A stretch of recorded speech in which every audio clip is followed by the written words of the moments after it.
Hello everyone, कैसे हो आप सभी लोग। आई होप आप बहुत अच्छे होंगे और अच्छे से तैयारी भी चल रही होगी। सो आज हम करने वाले हैं मंथली एमसीक्यू सीरीज का part 2 for the month of July. अगर आपने इसका प्रीवियस पार्ट नहीं देखा है तो आई बटन पे क्लिक कर लीजिएगा। यहाँ पे आपको जुलाई का जो पार्ट नंबर 1 है उसका लिंक मिल जाएगा। ठीक है, यहाँ पे आपको विजिबल हो जाएगा एंड पीडीएफ के लिए आप हमारा टेलीग्राम चैनल ज्वाइन कर सकते हैं, जिसका लिंक भी आपको डिस्क्रिप्शन बॉक्स में मिल जाएगा। आप एक बार गो थ्रू कर लीजिएगा इसको। ठीक है, so let's begin with this session. So first आपकी न्यूज है, यूनियन कैबिनेट ने रिसेंटली अप्रूव किया है एडिशनल 30,000 करोड़ का investment in the national investment and infrastructure fund for accelerating infrastructure development in India. ठीक है, तो हमारी जो गवर्नमेंट है उनके द्वारा एडिशनल 30,000 करोड़ का इन्वेस्टमेंट किया गया है national investment and infrastructure fund में। बेसिकली ये अमाउंट को यूज करेंगे हम in the for setting up the NIIF second infrastructure focused fund, right. अब जो ये फंड है ये फोकस करेगा आपका स्पेशली जो सेक्टर स्पेसिफिक प्लेटफॉर्म्स है, जैसे ट्रांसफॉर्मेशन में, ट्रांसपोर्टेशन में, एनर्जी में, डिजिटल इंफ्रास्ट्रक्चर, अर्बन इंफ्रास्ट्रक्चर या फिर आपका जो ई मोबिलिटी है, तो इस पे ये फोकस करेगा। ठीक है, इसके साथ ही गवर्नमेंट ने क्या बोला है, इनका प्लान है they will launch additional bilateral and successor fund strategies during the financial year 2028 till 2030। ठीक है, इसके अलावा बात करते हैं आपके NIIF की, national investment and infrastructure fund की। तो ये एक इंडिया का सोवरन आपका एंकर्ड फंड है जो प्रोफेशनली रन किया जाता है एंड मैनेज किया जाता है by the national investment and infrastructure fund limited. ठीक है, इसमें गवर्नमेंट ऑफ इंडिया का 49% का शेयर होल्डिंग है एंड यहाँ पे कैपिटल मैनेज की बात करें तो अराउंड 40,000 करोड़ का ये आपका है across the crore across funds and strategies, basically ये है। ठीक है, and it is assisted and ये जो आपकी बॉडी है ये असिस्ट करती है सेंट्रल एंड स्टेट एंटिटीज को on PPP initiatives and investment ideas. ठीक है, for catalysing the private sector participation. Now NIIF की बात करें, इसके करंट MD एंड CEO है संजीव अग्रवाल। इसका हेडक्वार्टर मुंबई महाराष्ट्र में लोकेटेड है और इसे 2015 में स्टैब्लिश किया गया था। ठीक है, नाउ इस बेस क्वेश्चन कर लेते हैं।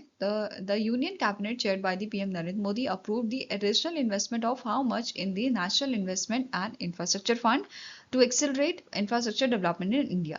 तो अभी 30,000 का एडिशनल जो फंड है 13,000 करोड़ का, वो फंड यहाँ पे अभी अप्रूव किया गया है। ठीक है, एंड इसके साथ ही गवर्नमेंट ऑफ इंडिया का जो टोटल कमिटमेंट है to the NIIF has now double to 60,000 crore.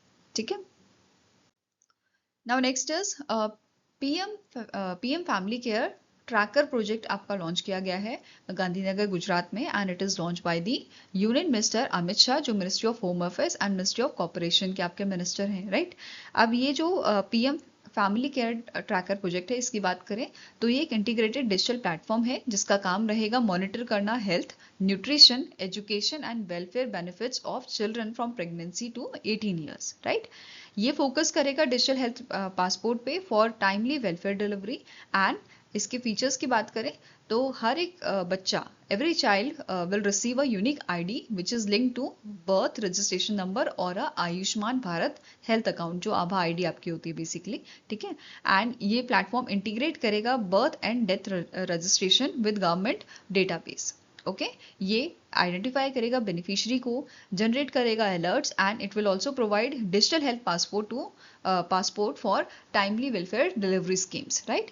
इसकी शुरुआत जो है, इसका जो पायलट प्रोजेक्ट है ये इंप्लीमेंट किया जाएगा गांधीनगर गुजरात में। एंड कौन से डिपार्टमेंट्स इसमें इन्वॉल्व होंगे, तो हेल्थ है, विमेन एंड चाइल्ड डेवलपमेंट है एंड एजुकेशन। ठीक है, ये इंप्रूव करेगा आपका डायरेक्ट बेनिफिट ट्रांसफर को एंड वेलफेयर सर्विस डिलीवरी को। ओके, इसके साथ ही कुछ और इनिशिएटिव्स भी यहाँ पे आपके जो हैं देखने को मिले थे, जैसे यहाँ पे इस इवेंट में इशू किए गए थे हेल्थ पासपोर्ट्स। ठीक है, एडमिनिस्ट्रेशन ऑफ आपका polio drops, distribution of nutrition kits and launch of a PM E-बस सेवा which phase 1 which is launch in the Gandhinagar. Okay, now next is इस बेस क्वेश्चन करते हैं, consider the following statements regarding the launch of प्रधानमंत्री prime minister family care tracker pilot project. So जो आपका PM fact pilot project है, इसके बारे में आपके स्टेटमेंट्स है, आपको बताना कौन सा इसमें से करेक्ट है। ठीक है।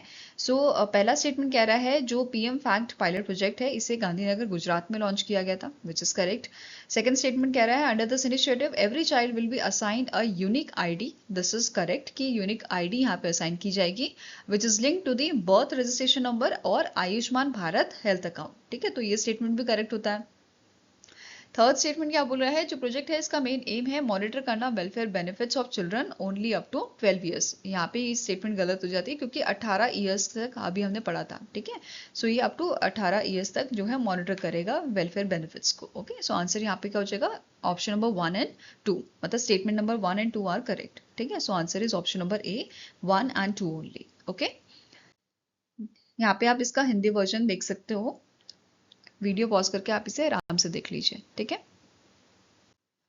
नेक्स्ट आपकी न्यूज है, ministry of statistics and programme implementation ने रिसेंटली रिलीज किया है series of publication on the sustainable development goals and it was launch on the occasion of 20th statistics day, जो आपका बेसिकली 29 जून को हमने ऑब्जर्व किया है। ठीक है, तो इस ओकेजन पे हमारी जो ministry of statistics and programme implementation है इनके द्वारा यहाँ पे पब्लिकेशन जो है वो रिलीज किए गए हैं। ठीक है, on the SDG, on the sustainable development goals. ठीक है, टोटल कितने सस्टेनेबल डेवलपमेंट गोल्स हैं, 17 हैं, राइट।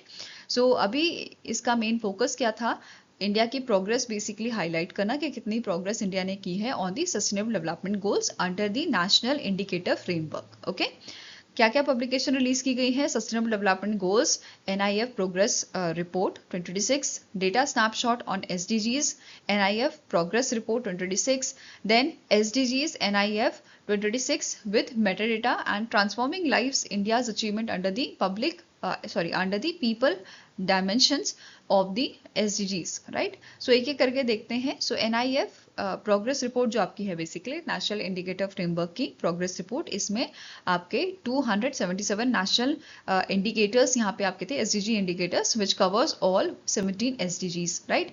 नेक्स्ट पॉइंट कह रहा है सोशल प्रोटेक्शन गवर्नेंस। यहाँ पे क्या बोला है, जो सोशल प्रोटेक्शन गवर्नेंस है ये 2016 से 2026 से कंपेयर कर रहे हैं, तो ये आपकी इंक्रीज हुई है एंड इट रीच टू 65.3%। ठीक है, पहले ये 22% था 2026 में 2016 में, सॉरी। ओके, नेक्स्ट आता है मैटरनल मोर्टेलिटी रेशियो, जो आपका बेसिकली कम हुआ है। ठीक है, मैटरनल मोर्टेलिटी रेशियो आपका 2015 से 17 के बीच में 122 था, अब ये रिड्यूस होके 2022 से 24 में 87 हो गया है। ठीक है, इसके अलावा सेक्स रेशियो एट बर्थ जो है ये इंप्रूव हुआ है, पहले ये 2015 से 17 के बीच में 896 था, now it increase to 918 between 2022 till 24। Okay, next आता है अनएम्प्लॉयमेंट रेट, ये आपका कम हुआ है, पहले 6.1% ये आपका था 2017-18 में, अब ये 2025 में 3.1% हुआ है, मतलब यहाँ पे लोगों को जो है एम्प्लॉयमेंट मिला है। ठीक है, नेक्स्ट है gender parity in workforce, female और मेल रेशियो जो है अमंग द प्रोफेशनल्स ये इंक्रीज हुआ है, पहले 48.7% था आपका 2023-24 में, अब ये 2025 में 51.3% देखने को मिला है। इसके अलावा जेनेटिक रिसोर्सेज की अगर हम बात करें तो प्लांट्स की बात करें तो पहले आपका जो है 2014-15 में ये आपका जो डिजिट्स हैं ये हमें देखने को मिली है 4,32,564, नाउ ये इंक्रीज होके कितनी हो गई है 4,91,864, राइट। आपका 2025-26 का डेटा नोट किया गया है। ठीक है, इसके अलावा एनिमल्स में बात करें तो आपका पहले यहाँ पे पहले आपका कितना था 1,40,364, वेरएस अब ये इंक्रीज होके कितना हो गया है, ये 1,40,000 से पहुंच मतलब इंक्रीज होके 3 लाख आपका 61,000 पहुंच गया है। ठीक है, 3,61,794। और फिश की बात करें तो 47 से इंक्रीज होके 105 आपकी हो गई है 2025-26 में। ठीक है, नेक्स्ट स्टेटमेंट आता है आपका रिन्यूएबल एनर्जी कैपेसिटी का, तो 64.04 ये आपका देखने को मिला था 2014-15 में, now it increase to watts per capita, now it increase to 193.36 watts per capita 2025-26 में, राइट। वेस्ट रिसाइकलिंग प्लांट्स की बात करें तो 829 ये आपका देखने को मिला था 19-20 में, अब ये इंक्रीज होके 25-26 में 3,236 पहुंच गया है। ठीक है। रामसर साइट एरिया की बात करें तो 4.15% ये 2016 में था, now it increase to 8.66% in 2026। Digital connectivity की बात करें तो इंटरनेट सब्सक्रिप्शन जो है ये आपका ट्रिपल हो गया है। पहले आपका 302.36 मिलियन था 2015 में, एंड ये 2025 में आते आते 969.10 मिलियन हो गया है। ठीक है। ऐसे ही नेक्स्ट आपका जो यहाँ पे लॉन्च किया गया था, रिलीज किया गया था, वो था data snapshot, which is a concise handbook version of NIF progress report for quick reference. जो चीज़ हमने पढ़ी वो बस बेसिकली आपका हैंडबुक वर्जन में रिलीज की गई थी। ठीक है। नेक्स्ट आता है NIF विद मेटाडेटा, जिसमें इंक्लूड किया गया है definition, sources, methodology for all indicators. Next है SDG बुलेटिन और पीपल डायमेंशंस। इसमें हाईलाइट किया गया है इंडिया की progress on SDGs from 1 to 5। Basically जो हमारे सस्टेनेबल डेवलपमेंट गोल है 1 से 5, no poverty, zero hunger, good health, quality education, gender equality, ये सब इसमें आता है। ठीक है। नाउ बात करते हैं क्वेश्चन की। So with reference to India's progress under the SDG NIF 2026 consider the following statement. तो पहला स्टेटमेंट क्या बोल रहा है, the proportion of population covered by social protection system और फ्लोज रोज फ्रॉम 22.0% जो 2016 में थी to the 65.3% in 2026।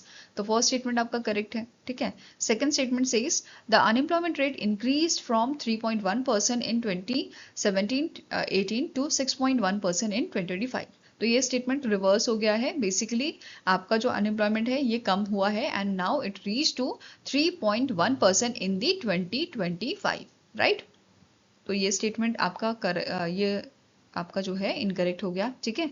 Next statement says the sex ratio at the birth improved from 896 females पर 1000 मेल्स टू 918 इन 2022 टू 24। ठीक है। सो यहाँ पे पहला और थर्ड स्टेटमेंट आपका करेक्ट है।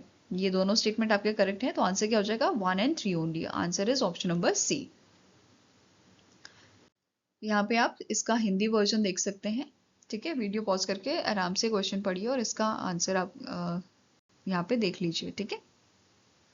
नाउ नेक्स्ट आपकी न्यूज़ है 16th conference of central council of health and family welfare आपकी हुई थी। ठीक है। Basically central council of health and family welfare जो एक अपेक्स बॉडी है ministry of health and family welfare की।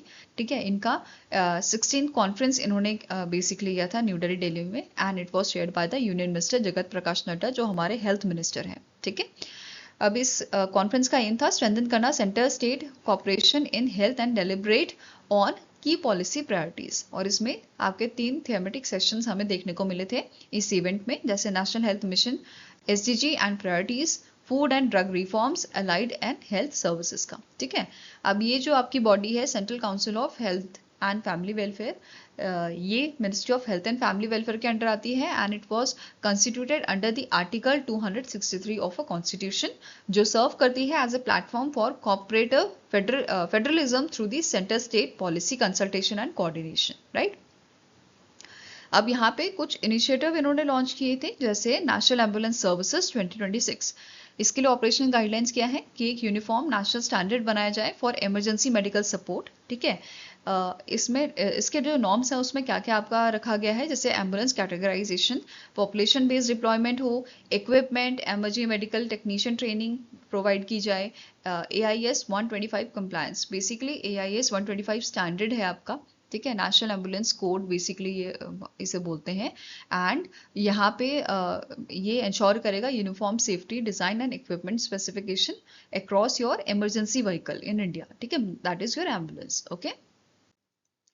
नेक्स्ट इज यहाँ पे बोला है जो आपकी एम्बुलेंस हो it should B GPS based, command centres इसमें होने चाहिए। ठीक है। मतलब कनेक्ट इनसे होनी चाहिए, GIS मैपिंग होनी चाहिए हॉस्पिटल एंड एक्सीडेंट जोन की, phase integration with emergency number 112। Okay. Next statement कह रहा है सुमन रोड मैप 2030 लॉन्च किया गया था यहाँ पे।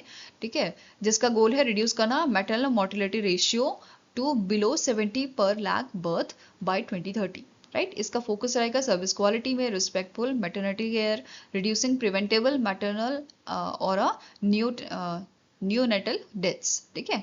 कवरेज क्या है 130 डिस्ट्रिक्ट यहाँ पे कवर किए जाएंगे across the 13 high focused state, जिसमें असम, बिहार, आपका छत्तीसगढ़, हरियाणा, झारखंड, कर्नाटका, मध्य प्रदेश, उड़ीसा, पंजाब, राजस्थान, यूपी, उत्तराखंड और वेस्ट बंगाल जैसे स्टेट्स कवर्ड है। ठीक है, इनके 130 डिस्ट्रिक्ट्स बेसिकली आपके कवर्ड है। ठीक है, नेक्स्ट आपकी स्कीम जो है, जैसे समग्र इनिशिएटिव आपका है, थर्ड इनिशिएटिव समग्र शिशु बाल स्वास्थ्य कार्यक्रम। ठीक है, इसको यहाँ पे रिलीज किया गया था, लॉन्च किया गया था। ये एक यूनिफाइड प्रोग्राम है जो इंटीग्रेट करता है होम बेस्ड न्यूबॉर्न केयर को and home based care for young child को, जो प्रोवाइड करेगा home based care for childrens from birth to 5 year. ठीक है, इसमें कवरेज आपका रहेगा होम विजिट्स का, illness detection, nutrition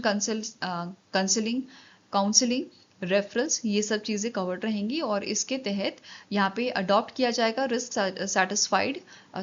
risk stratified approach को। ठीक है, जिसमें जो है अप टू 9 विजिट्स यहाँ पे रहेंगे फॉर एट रिस्क न्यूबॉर्न्स के लिए, एंड अप टू 8 विजिट्स रहेंगे for the vulnerable childrens until 3 years. ठीक है, इसके अलावा आपका फोर्थ इनिशिएटिव आता है एनीमिया मुक्त भारत अभियान। ठीक है, यहाँ पे एनीमिया मुक्त भारत से इसे बेसिकली अपग्रेड किया गया है, ट्रांजिशन किया गया है, एनीमिया मुक्त भारत अभियान। ठीक है, इसमें पहले 6x6 स्ट्रैटेजी होती थी, अब यहाँ पे इसे अपग्रेड किया गया है 777 स्ट्रैटेजी से 7x7x7। ठीक है, इसमें ऐड किया गया है लो बर्थ वेट बेबीज को 0 to 6 मंथ। ठीक है, and eating right programme, digital tracking, तो ये सारी चीज़ें इसमें ऐड की गई हैं। और यहाँ पे T4 अप्रोच को T4 अप्रोच में अपग्रेड किया गया है, जैसे test, treat, talk and track इसमें ऐड किया गया है। ठीक है, इसके अलावा यहाँ पे बोला है यहाँ पे इंट्रोड्यूस करेंगे ये इंट्रोडक्शन ऑफ इंट्रावेनस थेरेपी, जो बेसिकली लेडीज में कमियां होती है ना एनीमिया को लेके, तो उन सब चीज़ों पे ये फोकस करेगा, जैसे ferric carboxymaltose and iron sucrose for severe anaemia और नॉन रिस्पॉन्डर्स जो हैं वो उनको यहाँ पे ये दवाई बेसिकली दी जाएगी। ठीक है, इन सब चीज़ को रिकवर करने के लिए। इसके अलावा डिजिटल प्लेटफॉर्म यहाँ पे बोला है इन्होंने, बेसिकली ये बोला गया है कि ये स्टैब्लिश करेंगे एक digital platform by integrating the Janani journey of antenatal natal and neonatal integrated care, Janani universal immunisation win, that is यूविन, एंड राष्ट्रीय बाल स्वास्थ्य कार्यक्रम जो है, इन सबको बेसिकली इंटीग्रेट करके एक कॉमन डिजिटल प्लेटफॉर्म ये बनाएंगे फॉर एनीमिया मैनेजमेंट। ठीक है, तो ऐसा यहाँ पे बताया गया है। नेक्स्ट आपके यहाँ पे न्यूज आती है यूनियन मिनिस्टर पीयूष गोयल जो है, इनका ऑफिशियल विजिट हुआ था आपका यूके में, एंड इनके विजिट के दौरान क्या क्या चीज़ें हुई हैं वो हम देखते हैं। और इनका जो विजिट था ये बेसिकली आपका हुआ है, मतलब बेसिकली 15 जुलाई को जो है फोर्स में आना है, इम्प्लीमेंट होना है India UK comprehensive economic and trade agreement and double contribution convention, और इससे पहले ही इनकी ये विजिट हुई थी। ठीक है, अब इनके विजिट के दौरान इन्होंने बायलैटरल मीटिंग जो है अटेंड की थी विद द पीटर केल जो यूके सेक्रेटरी हैं state for business and trade के, और इनकी जो मीटिंग थी ये बेसिकली फोकस करती है रेगुलेटरी अलाइनमेंट में, कस्टम कोऑर्डिनेशन में, administrative mechanism for your CETA comprehensive economic and trade agreement and your double contribution convention roll out पे बेसिकली ये मीटिंग आपकी थी। ठीक है, इसके साथ यहाँ पे रिव्यू किया गया था टैरिफ लिबरलाइजेशन कमिटमेंट्स को under CETA and it is expected to enhance Indian export opportunities in UK. Okay, साथ में ही इनके विजिट के दौरान इनको ऑनर दिया गया है special award for exceptional leadership का for elevating India UK relation, and the honor was given during the 10th anniversary of India Global Forum UK India Awards 2026 ceremony जो लंदन में हुई थी। इसके अलावा इन्हें एक और रिकॉग्निशन, एक और ऑनर यहाँ पे मिला है joint UK India FTA negotiation team का। ठीक है, साथ में ही इन्होंने लॉन्च किया था UK India CETA business utilisation manual इनके, ठीक है, एक इवेंट के दौरान which is organised by FICCI and with the support by the UK India business council, right. And ये जो मैनुअल थी इसे डेवलप किया है आपके UK India business council in partnership with the HSBC India, इनके द्वारा ये डेवलप की गई थी मैनुअल। ठीक है, नेक्स्ट है इस मैनुअल में हाईलाइट किया गया है बायलैटरल ट्रेड जो है इंडिया और यूके के बीच में, ये आपका अराउंड 47.9 बिलियन पाउंड स्टर्लिंग पहुंच गया है It is around 56 to 60 billion US dollar, right? By ending of the Q4 of 2025, ठीक है, जो आपका 10% का इंक्रीज हमें शो करता है प्रीवियस ईयर से, ठीक है। इसके अलावा यहाँ पे इन्होंने बोला है, मतलब यहाँ पे इन्होंने हाईलाइट किया था कि इंडिया और यूके के बीच में एक्सपैंड हुआ है बायलैटरल रिलेशन, जैसे पार्टनरशिप एक्सपैंड हुई है टेक्नोलॉजी में, सोवरन एआई, आर्टिफिशियल इंटेलिजेंस में, critical minerals, defence and clean energy में, राइट। रीजनल पार्टनरशिप का इन्होंने यहाँ पे हाईलाइट किया था, Birmingham to Gujarat and Manchester to Maharashtra, ठीक है। ये आपके की ड्राइवर्स रहे थे इस ग्रोथ को करने, मतलब ग्रोथ को बढ़ाने के लिए बेसिकली, ठीक है। इसके अलावा कुछ अनाउंसमेंट यहाँ पे इन्होंने किए थे कि डिप्लॉयमेंट किया जाएगा 100 एडवाइजरी पर्सनल्स का इंडिया में to help business maximise CETA benefits, and upgrade किया जाएगा, एंड अपग्रेड किया गया था that of a trade portal को बेसिकली अपग्रेडेशन यहाँ पे किया गया है। इसके अलावा CETA एक्सपेक्टेड है कि ये बूस्ट करेगा एनुअल बायलैटरल ट्रेड 25.5 बिलियन आपका जो आपका पाउंड स्टर्लिंग है उनको, ठीक है। इसके अलावा यहाँ पे क्या बोला है, जो एलिजिबल इंडियन प्रोफेशनल्स हैं they will work in UK with 5-year exemptions from social security contribution, तो ये सारी चीजें मेंशन की गई थी। इसके अलावा नेक्स्ट आता है, इन्होंने पार्टिसिपेट किया था गवर्नमेंट टू बिजनेस एंगेजमेंट में with the industry leaders and investor, round tables meeting यहाँ पे हुई थी with the executives from the HSBC,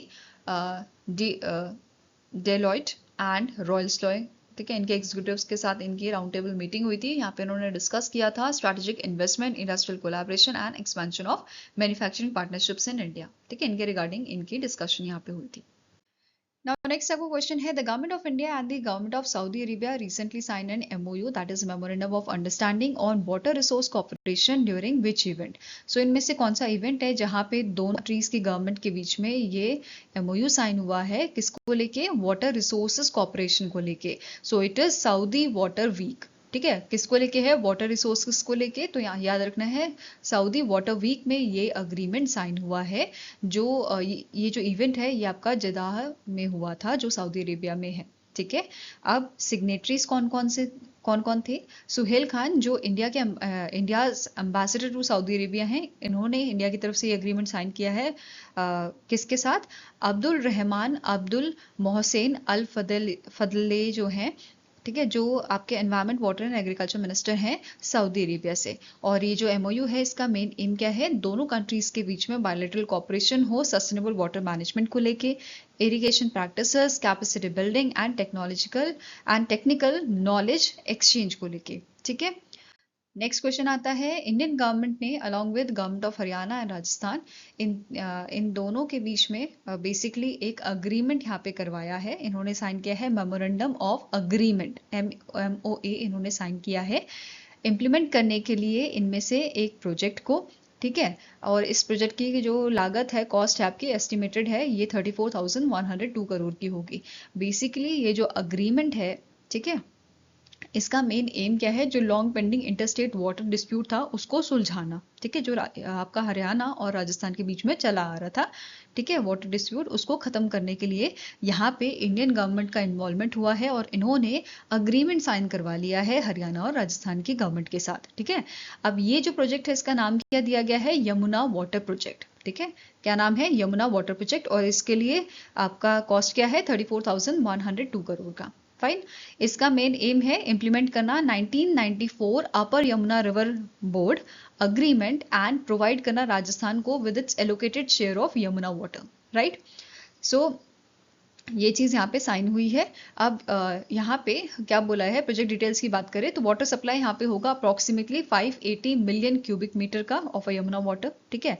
source क्या रहेगा आपका, हथनी कुंड बैराज, रूट इसका रहेगा western Yamuna canal to Rajasthan via 3 underground pipelines, and timeline इसकी रहेगी जुलाई से अक्टूबर, ठीक है, एनुअली, एंड बेनिफिशियरी इसके रहेंगे Rajasthan and Haryana both states, okay. Now next आपकी न्यूज है, रिसेंटली हमारे डिफेंस मिनिस्टर राजनाथ सिंह जी जो है, इन्होंने रिलीज किया है delegation of financial power to the DRDO, right. अब इससे क्या होगा, यहाँ पे जो बेसिकली DRDO की जो पावर है वो थोड़ी आपकी एनहांस हो जाएंगी। So it will enhance the efficiency, accountability and timely execution of strategic research and development project, अब यहाँ पे कौन कौन से अटेंडीज थे, ठीक है, इस इवेंट में चीफ ऑफ डिफेंस स्टाफ आपके थे जनरल NS राजा सुब्रमण्यम, ठीक है, defence secretary and DRDO chairman Rajesh Kumar Singh आपके शामिल थे, सीनियर मिनिस्ट्री ऑफ डिफेंस के ऑफिशियल्स एंड DRDO के रिप्रेजेंटेटिव यहाँ पे थे, ठीक है, जब डेलीगेशन ऑफ फाइनेंशियल पावर दिया गया था टू दी DRDO, ठीक है, रिलीज किया गया था बेसिकली। अब इसके की फीचर्स क्या है, इसकी वजह से डेलीगेशन ऑफ फाइनेंशियल पावर की वजह से यहाँ पे जो फंक्शनल एम्पावरमेंट जो है DRDO की, वो थोड़ी एक्सपैंड हो गई है, ठीक है। नेक्स्ट पॉइंट कह रहा है provision for trial campaigns, testing and evaluation, authorisation for pre project and R&D initiative. तो यहाँ पे थोड़ी और यहाँ पे एम्पावरमेंट बेसिकली मिली है DRDO को, ठीक है। यहाँ पे नेक्स्ट है कि सेग्रीगेटेड फाइनेंशियल पावर्स दी गई हैं for the extra moral research projects, defence innovation accelerator centre of excellence, ठीक है, टेक्नोलॉजी डेवलपमेंट फंड इनिशिएटिव्स को। नाउ नेक्स्ट आपकी न्यूज है, गवर्नमेंट ऑफ इंडिया ने आइडेंटिफाई किया है 25 tiger reserves for priority recovery through the science based conservation and active tiger management. Basically अभी 2 report जारी की गई थी, road map for active tiger management and learning from tiger री इंट्रोडक्शंस, ठीक है। सो ये 2 रिपोर्ट रिलीज की थी union environment minister Bhupender Yadav ji ने during the Sariska tiger reserve celebrating 18 years of tiger reintroduction. तो 18 साल बेसिकली यहाँ पे टाइगर बेसिकली 18 साल कंप्लीट हुए हैं ऑफ अ टाइगर री इंट्रोडक्शन, ठीक है। सरिस्का टाइगर रिजर्व में बेसिकली अराउंड 2004 टू 2005 जो बेसिकली नंबर्स हैं टाइगर्स के, या आप बोल सकते हो टाइगर की जो प्रजाति है वही खत्म हो गई थी, फिर वहां पे रीलोकेट किए गए थे टाइगर्स को, ठीक है। और यही चीज का जो इवेंट है, इसके अभी 18 साल पूरे हुए हैं, ठीक है। और इस इवेंट में 2 रिपोर्ट जारी की गई हैं, ये जो 2 रिपोर्ट मैंने आपको बताई, और इस रिपोर्ट से ही ये निकल के आया कि गवर्नमेंट ऑफ इंडिया ने आइडेंटिफाई किए हैं 25 टाइगर रिजर्व, किसमें फॉर प्रायोरिटी रिकवरी, कि उनको प्रायोरिटी दी गई है किस चीज के लिए, रिकवरी करने के लिए, ठीक है। And this will be done through the science based conservation and active tiger management, right. अब की कंसर्न यहाँ पे क्या देखा गया है कि इंडिया की जो टाइगर पॉपुलेशन है एनुअली वो 6% ग्रो तो हुई है, बट यहाँ पे सारे टाइगर रिजर्व में जो पॉपुलेशन है वो ग्रो नहीं हो रही है, मतलब उनकी कंडीशन सबकी अच्छी नहीं है, कुछ की अच्छी है, और ओवरऑल जो है एवरेज हमारा सही दिख रहा है हमें, बट जो है कमियां टाइगर रिजर्व में अभी भी हैं, ठीक है। इनमें से यहाँ पे बोला है 25 जो टाइगर रिजर्व है out of 58 tiger reserve they are low in tigers, मतलब उनकी संख्या कम है, हैव नो टाइगर्स और suffer from low prey abundance, तो ये कंडीशन अभी है, ठीक है। This require priority science led interventions. इसके अलावा पोटेंशियल रेसिपिएंट साइट्स की अगर हम बात करें, जैसे यहाँ पे बोला है reserves with ecological potential but absent और डिक्लाइनिंग टाइगर पॉपुलेशन, यहाँ पे ये सारे आप जो है जगहें देख सकते हो, ठीक है, ये स्टेट्स में, कि यहाँ पे जो है आपका पोटेंशियल जो है इकोलॉजिकल पोटेंशियल, मतलब वो तो है, बट यहाँ पे जो टाइगर पॉपुलेशन है वो धीरे धीरे करके कम होने लगी है, ठीक है। लो डेंसिटी टाइगर रिजर्व 16 आपके लो डेंसिटी टाइगर रिजर्व्स हैं अक्रॉस 11 स्टेट्स जो आइडेंटिफाई किए गए हैं। लो प्रे डेंसिटी यहाँ पे कॉमन इशू जो देखने को मिल रहा है, ठीक है। फ्रेगमेंटेड वाइल्ड लाइफ कॉरिडोर्स जैसे रानीपुर आपका अचनकमर, मुकुंदरा हिल्स। इसके अलावा लेफ्ट विंग एक्सट्रीज्म की बात करें तो यहाँ पे डिस्टरप्टेड प्रोटेक्शन है इन दी इंद्रावती पलामुआ में, ठीक है। इसके अलावा यहाँ पे बताया गया है 13 टाइगर रिजर्व ऐसे आइडेंटिफाई किए गए हैं एज अ हेल्दी, मतलब वो बेसिकली उसमें टाइगर पॉपुलेशन आपकी हेल्दी है, ठीक है, अच्छी है, and they are identified as a healthy source landscape with a abundant prey and secure habitats, जिसमें एग्जाम्पल आता है आपका जिम कॉर्बेट का, ठीक है, Bandipur in the Karnataka, Kanha national park in Madhya Pradesh, Ranthambore in Rajasthan, ठीक है। जिम कॉर्बेट में अभी हाईएस्ट जो है नंबर्स देखे गए हैं टाइगर्स के, अप्रोक्सीमेटली 260 टाइगर्स यहाँ पे आपके देखे गए हैं, ठीक है, मतलब इतना नंबर यहाँ पे अभी है, तो हेल्दी जो है इसे हेल्दी सोर्स माना जा रहा है, राइट। इसके अलावा नेक्स्ट पॉइंट है tiger recovery and re introduction का। तो 2008 हमारी जो एनवायरमेंट मिनिस्ट्री है, इन्होंने बेसिकली साइंस लेड रिकवरी यहाँ पे जो है रखी थी, मतलब करी आपकी 12 टाइगर रिजर्व्स में, जिसमें आपका सिमलीपाल, पाना, सतकोसिया आपके पार्क्स हैं, ठीक है, टाइगर रिजर्व्स हैं, ठीक है। इसके अलावा सिरस्का टाइगर रिजर्व की बात करें तो जैसे कि मैंने आपको बताया, यहाँ पे मिड 2000s में टाइगर की जो पॉपुलेशन है वो बेसिकली आपकी खत्म हो गई थी, और इस यहाँ पे 56 टाइगर्स जो हैं वो आपके ट्रांसलोकेट किए गए थे, और रणथंबोर से यहाँ पे जो है बेसिकली आपका जो है टाइगर्स जो हैं वो लाए गए थे, ठीक है। अब मुझे कमेंट सेक्शन में बताओ, आपका Ranthambore tiger reserve national park जो है वो कहाँ पे लोकेटेड है, ठीक है, मतलब कौन सा स्टेट में लोकेटेड है।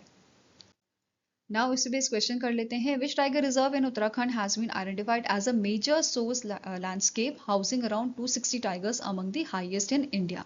सो कौन सा टाइगर रिजर्व अभी हमने बात की, इट इज जिम कॉर्बेट, ठीक है।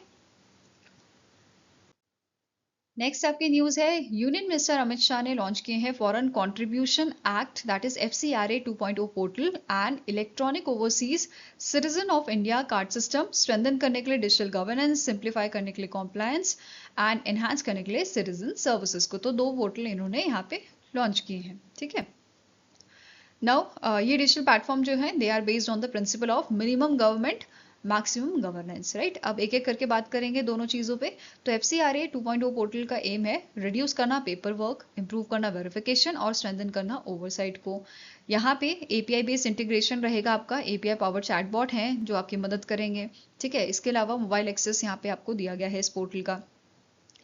अब यहाँ पे बात करें तो FCRA बेसिकली FCRA रूल्स 2011 जो है उसमें कुछ चेंजेस किए गए हैं, और नया फ्रेमवर्क आपका कहलाया है FCRA अमेंडमेंट रूल्स 2026। और इसमें क्या क्या चीज़ें इंट्रोड्यूस की गई हैं, इसमें इंट्रोड्यूस किया गया है framework for religious activities and strengthen करना compliance for organisation receiving foreign contribution, ठीक है।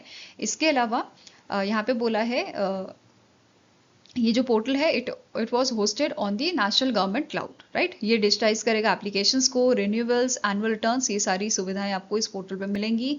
साथ में ही ये स्ट्रेंथन करेगा compliance for approximately 14,500 organisation, right. It is also linked with the PAN, Aadhaar, OCI, ठीक है, आपका overseas citizen of India, NGO Darpan banks, ठीक है, NGO Darpan, then banks, ICAIs, UDIN system, इनके साथ ये इंटरलिंक्ड आपका रहेगा, ठीक है। इसके अलावा इसमें इंटीग्रेटेड डैशबोर्ड आपको मिलेगा, आधार बेस्ड ऑथेंटिकेशन, E-साइन facility, OCR based document analysis, तो ये सारी चीज़ें रहेंगी, ठीक है। अब बात करते हैं आपका EOCI कार्ड सिस्टम का। तो ये जो स्कीम है ये आपकी 2005 में लाई गई थी, इंट्रोड्यूस की गई थी, और इसमें कौन कौन एलिजिबल है, person of Indian origin who were Indian citizens, और ये एलिजिबल हैं फॉर इंडियन सिटीजनशिप ऑन 26 जनवरी 1950। इसमें एक्सक्लूड किया गया है पाकिस्तान के सिटीजन्स को, Bangladesh and other notified countries को, राइट। इसका फ्रेमवर्क की बात करें तो it is end to end online processing, ठीक है। आप ऑनलाइन अप्लाई करोगे, अपलोड करोगे डॉक्यूमेंट्स, डाउनलोड कर सकते हो डिजिटल कार्ड्स, तो ये सारी सुविधाएं आपको प्रोवाइड की गई हैं। इसके अलावा एग्जिस्टिंग OCI होल्डर्स जो हैं they can also receive EOCI cards without fresh application in most cases, right. Features की बात करें, मोबाइल एक्सेस इसका दिया गया है, फास्टर डिजिटल इशुएंस है, स्मूदर इमिग्रेशन क्लियरेंस आपको मिलेगा, ठीक है, रियल टाइम वेरिफिकेशन आप कर पाओगे through the integrated system, right. Facilitation की बात करें तो यहाँ पे क्या बोला है, जो न्यू सिस्टम है it will remove the need to reissue the OCI booklet after obtaining new passport beyond the age of 20, requiring only online passport detail updates, right. Now next आपकी न्यूज़ है, ministry of finance ने इस बार भी जो interest rate हैं आपके small saving schemes के ये अनचेंज रखे हैं, ठीक है, for the Q2 of financial year 2027, and ये लगातार 9th कंसेक्यूटिव क्वार्टर है जिसमें जो चेंजेस हैं वो आपके मतलब कुछ भी चेंज नहीं किया गया है, ठीक है, सारी चीज़ें सेम रखी गई हैं, राइट। अब क्या क्या चीज़ें यहाँ पे आपकी रहेंगी, और एक और चीज़, ये जो क्वार्टर आपका 1 जुलाई से आपका 30 सितंबर तक ये आपका रहेगा, ठीक है। इसमें ये चेंजेस कोई कुछ नहीं किया गया है। अब क्या क्या चीज़ें यहाँ पे एग्जाम के पॉइंट ऑफ व्यू से इंपॉर्टेंट है वो देख लेते हैं, ठीक है। जो एग्जाम में पूछा जाता है, एक तो सुकन्या समृद्धि योजना जो है इसका आपका इसके बारे में पूछ लिया जाता है डिटेल में, या फिर इसका इंटरेस्ट रेट पूछ लिया जाता है। ऐसे ही सीनियर सिटीजन सेविंग स्कीम का पूछ लिया जाता है, आपका किसान विकास पत्र का पूछ लिया जाता है, ठीक है। और इसकी जो मैच्योरिटी वो आपका पूछ लिया जाता है, तो ये चीजें पूछी जाती हैं, ठीक है, तो इनको याद रख लेना। हाईएस्ट आपका जो है इंटरेस्ट रेट कौन सी स्कीम का रहता है स्मॉल सेविंग स्कीम्स में, तो आपका सीनियर सिटीजन वाली है, दूसरी सुकन्या समृद्धि योजना है, ठीक है, तो इनमें हाईएस्ट रहता है। ओके, इसके अलावा थोड़ी और डिटेल देखते हैं। जो लास्ट रिवीजन आपका हुआ था स्मॉल सेविंग स्कीम का, ये हुआ था दिसंबर 2024 में for the Q4 of financial year 2024, जिसमें गवर्नमेंट ने इंक्रीज किए थे रेट्स आपके सुकन्या समृद्धि अकाउंट के and 3 year post office term deposit के, राइट। इसके अलावा जो ये आपकी सेविंग स्कीम्स हैं स्मॉल सेविंग स्कीम्स, इसमें क्या फैक्टर्स हैं जो बेसिकली अफेक्ट करते हैं आपके जो इंटरेस्ट रेट हैं स्मॉल सेविंग स्कीम्स के, तो 3 चीजें हैं, government security yield, inflation and monetary policy, ठीक है, रेपो रेट जो बेसिकली होता है उसकी वजह से चेंजेस यहाँ पे हमें देखने को मिलते हैं, ठीक है। अब यहाँ पे कुछ आपके स्टैटिक चीजें और हैं, जैसे जो स्मॉल सेविंग स्कीम है इनको मैनेज कौन करता है, तो it is managed by the Department of Economic Affairs, which comes under your Ministry of Finance, and it is administered by the through the post office and designated banks, right? इसके अलावा committee जिसने formulate किया था method for determining the interest rate of small saving scheme, it is your Shyamala Gopinath committee, ठीक है, और इन्होंने ये फॉर्मुलेशन दिया था जनवरी 2023 में, ठीक है। इसके अलावा यहाँ पे जो इंटरेस्ट रेट है इनके लिए यहाँ पे क्या चीज बोला गया है कि it should be 25 to 100 basis point higher than the government bond yields, तो ये चीज यहाँ पे कुछ चीजें हैं जो आपको याद रखनी है, ठीक है। नेक्स्ट क्वेश्चन आता है, इस पे भी इस क्वेश्चन है आपका, which committee formulated the method for determining small saving schemes interest in January 2023, so कौन सी कमिटी अभी हमने पढ़ा, it is Shyamalal Gopinath committee, right. Next question आता है, the government of Tamil Nadu recently appointed which former ISRO scientist as a chairman of a curriculum design committee for school education, तो इनमें से कौन से आपके शख्स हैं जिन्हें तमिलनाडु गवर्नमेंट ने अपॉइंट किया है chairman of a curriculum design committee, so it is your Mylswamy Annadurai, ठीक है, माइसल स्वामी अनादुराई जो है ये फॉर्मर इसरो साइंटिस्ट हैं और इनको अभी चेयरमैन बनाया गया है करिकुलम डिजाइन कमेटी का for the school education, right. इनका जो टेन्योर है 3 साल का रहेगा और करंटली ही serving as a vice president of Tamil Nadu state council for science and technology. इसके अलावा इन्हें पद्मश्री अवार्ड दिया गया था 2016 में साइंस एंड इंजीनियरिंग के लिए। इसके अलावा ये जो शख्स हैं आपके, इन्होंने इसरो में एज अ साइंटिस्ट काम किया है 1982 से 2018 के बीच में। इन्हें मून मैन ऑफ इंडिया का नाम से भी जाना जाता है और इन्होंने अपना योगदान दिया है ओवर 60 सैटेलाइट्स में, ठीक है, and he led the Chandrayaan 1 मिशन। की रोल्स की बात करें तो इन्होंने चंद्रयान 2 मिशन में अपना रोल निभाया है, Mars orbit and Mars orbiter mission Mangalyaan में भी, ठीक है। Now next is name the personality who assumed charge as a chief secretary of Kerala, ठीक है, तो इनमें से कौन से पर्सन है जिन्होंने चार्ज लिया है as a chief secretary of Kerala, so इनका नाम है बिस्वनाथ सिन्हा, ठीक है, क्या नाम है, बिस्वनाथ सिन्हा, और इनका जो टेन्योर है ये आपका एक्सटेंड किया गया है अंटिल एक्सटेंड किया जा सकता है अंटिल सितंबर 2028, ठीक है। इसके अलावा इन्होंने सक्सीड किया है डॉक्टर ए जयथिलक को, जिनका टेन्योर आपका 30 जून तक था, ठीक है। Now next question is who was appointed as the executive director of a Reserve Bank of India, तो रिसेंटली रविशंकर जी जो हैं इनको अपॉइंट किया गया है आरबीआई द्वारा एज ए एग्जीक्यूटिव डायरेक्टर, ठीक है, और ये ओवरसी करेंगे department of statistics and information management को। बेसिकली इस पोजीशन पे आने से पहले ये सर्व कर रहे थे adviser in charge of this department, right. इसके अलावा आपको नोट करना है आरबीआई के पास 15 एग्जीक्यूटिव डायरेक्टर हैं एंड एक चीफ फाइनेंशियल ऑफिसर है जो ओवरसी करता है डिपार्टमेंट्स को, राइट।